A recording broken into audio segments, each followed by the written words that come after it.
Alright, in the next section we'll talk a little bit about solution chemistry, specifically in writing equations in terms of a molecular equation and in terms of a net ionic equation. You're all familiar with molecular equations. That's typically the things we balance. We've balanced those already this year, and we've balanced them in chemistry 1 in the previous year, hopefully.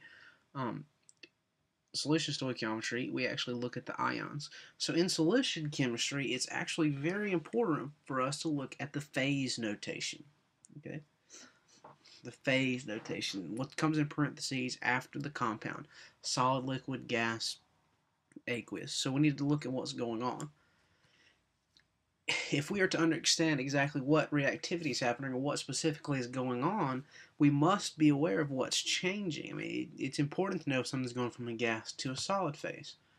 Okay, there are several different, or there are many different implications that are associated with their phase. So let's take a look at this molecular equation. We've got silver nitrate in aqueous medium. That means that it's dissolved.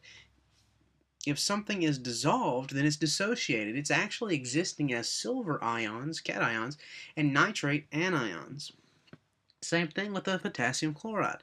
The potassium and the potassium chloride is existing as a potassium ion, and the chloride is existing as a chloride. We know that it's dissociated, that it's broken apart, because it is AQ. Now, as far as a solid goes, a solid is not broken apart. It is not dissolved. It's not separated. It stays together. Okay, solid stays together. And in the potassium nitrate, the AQ, remember these are our products. Our potassium nitrate, our potassium ions are there, and our nitrate ions are there. So it's important to look at our phase notation because they tell us exactly what's going on. This is the molecular equation. Now, an ionic equation. In an ionic equation, we break everything apart. Okay? We break everything apart that we can break apart. Anything that is listed as AQ is dissolved. Well, if it's dissolved, then it is dissociated. If it's dissociated, it is existing as cations and anions. So we can separate them up like in these. So all of these are aqueous, then we can separate them up. Now, the silver chloride is not aqueous. It's a solid, so we cannot break it up. Remember, silver chloride is insoluble. How do we know that it's insoluble? We have to look at the solubility rules. Okay, the solubility rules.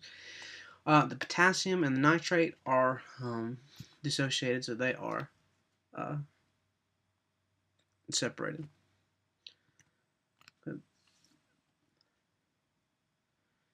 Okay, I've already said that again. All right, now the net ionic equation. In order to get a net ionic equation, we have to look at the species on both sides. If they appear exactly as they are on both sides, then they essentially are not considered in our overall reaction. These are called spectator ions. Okay, they're just looking. They're not participating in anything. They're just looking. For example, nitrate appears on both sides, as does potassium appears on both sides. The ions appear on both sides. So we cross those out when trying to find our net ionic equation. They're just spectating. Participating ions include the silver. The silver cation does not appear on the product side. The chloride ion does not appear on the product side. Silver chloride, a compound in solid, does appear on the product side, but does not appear on the reactant side. So those are participated. We can consider those our participatory ions. The only things we have left in the equation, in the overall net ionic equation, are the things that change. For example, silver and chloride come together for silver chloride. So this is considered our net ionic equation. We take out all the stuff that's not participating, take out all the spectator ions, and are left with only the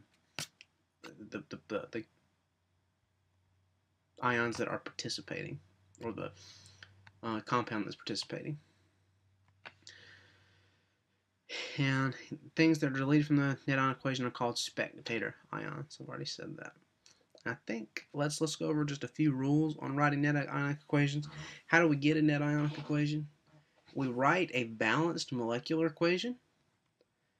Then we dissociate all strong electrolytes. So that's anything that's soluble, anything that's AQ, any of the strong acids or the strong bases. Third thing we do is we cross out anything that remains unchanged from the left side or the reactant side and the right side, the product side of the reaction or the equation. We get rid of those spectator ions. And the fourth thing is to write the net ionic equation with the species or the participating species that remain. So that's kind of a brief overview of how to write ionic equations.